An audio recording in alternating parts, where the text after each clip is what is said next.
ہمارے معاشرے میں شخصیت پسندی اتنا بڑھ چکی ہے کہ آپ اگر شرعی مسئلہ بتاتے اور سمجھاتے ہیں تو لوگ آپ کے شرعی مسئلے کی طرف نہیں آئیں گے بلکہ شخصیت کی طرف ہی جائیں گے۔ اس کی سب سے بڑی وجہ آج کا نوجوان ہے جو شریعت سے اتنا ناواقف ہو چکا ہے کہ وہ دین اسلام پڑھنا تو دور کی بات، دین اسلام کو سمجھنے کی کوشش بھی نہیں کرتا۔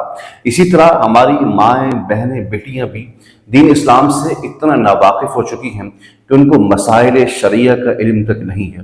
اگر آپ شرعی مسئلہ بتاتے ہیں تو وہ آپ کے اس شرعی مسئلے کی طرف نہیں آئیں گی بلکہ شخصیت کی طرف جانے کو پسند کریں گی، کیونکہ ان کو دین اسلام کی سمجھ کی ضرورت ہی نہیں ہے۔ احباب ذی وقار، یہ کچھ دن پہلے کی بات ہے کہ حضرت قبلہ نصیر ملت حضرت نصیر الدین شاہ صاحب گولوی رحمۃ اللہ علیہ کی وصیت کے اوپر جو میں نے ویڈیو آپ کے سامنے پیش کی تھی، وہ ایک میں نے شرعی مسئلہ آپ کے سامنے رکھا تھا۔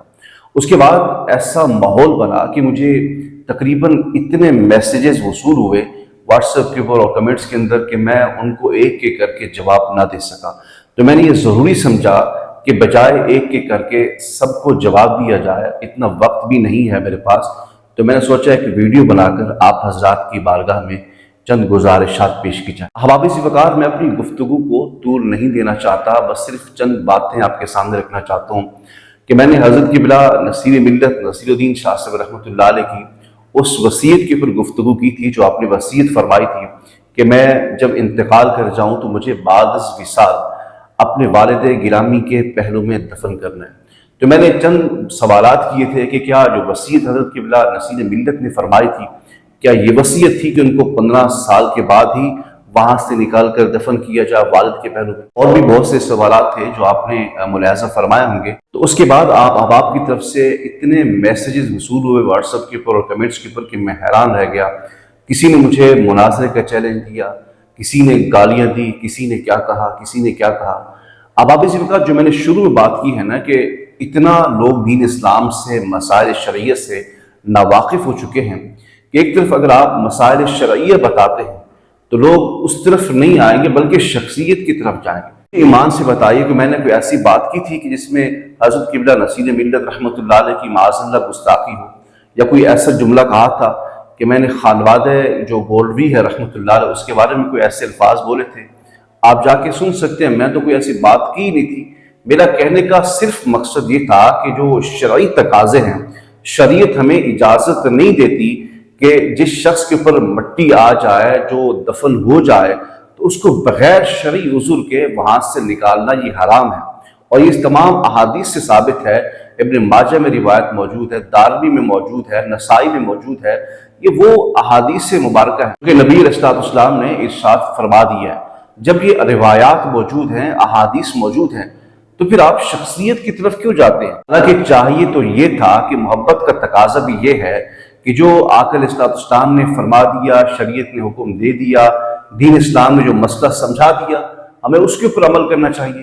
تو یہ کیسی محبت ہے مجھے نہیں سمجھ آ رہی۔ آپ کو واضح یہ پیغام دینا چاہتا ہوں کہ آپ نے حضرت قبلہ نصیر ملت رحمۃ اللہ علیہ کی پاس نہیں کی، بلکہ آپ نے شریعت کا مذاق اڑایا کہ شریعت آپ کو یہ کہتی ہے کہ آپ نے یہ کرنا ہے۔ آپ کہتے ہیں نہیں جی، نصیر ملت رحمۃ اللہ علیہ کا جو خانوادہ ہے بڑا علمی خانوادہ ہے، تو اس میں تو کوئی شک ہی نہیں کہ حضرت قبلہ پیر مہری شاہ صاحب رحمۃ اللہ علیہ کا جو خانوادہ ہے ایک عظیم المرتبت علمی گھرانہ ہے، جس کے بارے میں تو کوئی شک ہی نہیں ہے۔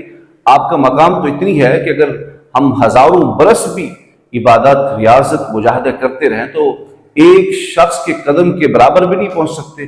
تو یہ وہ عظیم علمی خانوادہ ہے، لیکن یہاں بات ہو رہی ہے شریعت کے مسئلے کو سمجھنے کی۔ تو میں اس لیے ریکویسٹ کرنا چاہتا ہوں کہ جب بھی کوئی شرعی مسئلہ ہو تو آپ شرعی مسئلے کا مطالعہ کر لیا کریں، دین اسلام سمجھنے کی کوشش کیا کریں۔ ایسا نہیں ہوتا کہ اگر کوئی بندہ شرعی مسئلہ بتاتا ہے تو آپ اس کو گالیاں دینا شروع کر دیں، مناظرے کا چیلنج دینا شروع کر دیں۔ میں آپ کو پھر دعوت فکر دینا چاہتا ہوں کہ حضرت قبلہ پیر نصیر ملت رحمۃ اللہ علیہ کی جو تعلیمات ہیں ان کا مطالعہ کیجیے۔ حضرت قبلہ اعلیٰ حضرت قبلہ پیر مہری شاہ صاحب رحمۃ اللہ علیہ کی جو تعلیمات ہیں ان کا مطالعہ کیجیے۔ یہ شخصیات تب شخصیت بنتی ہیں جب شریعت پر عمل کرتی ہیں۔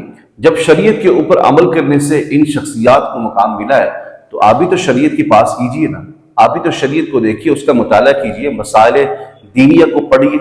آپ تو دین سے اتنی ناواقف ہو چکے ہیں کہ ایک طرف شریعت کا مسئلہ بتایا جا رہا ہے اور دوسری طرف آپ شخصیت کی پاس کر رہے ہیں۔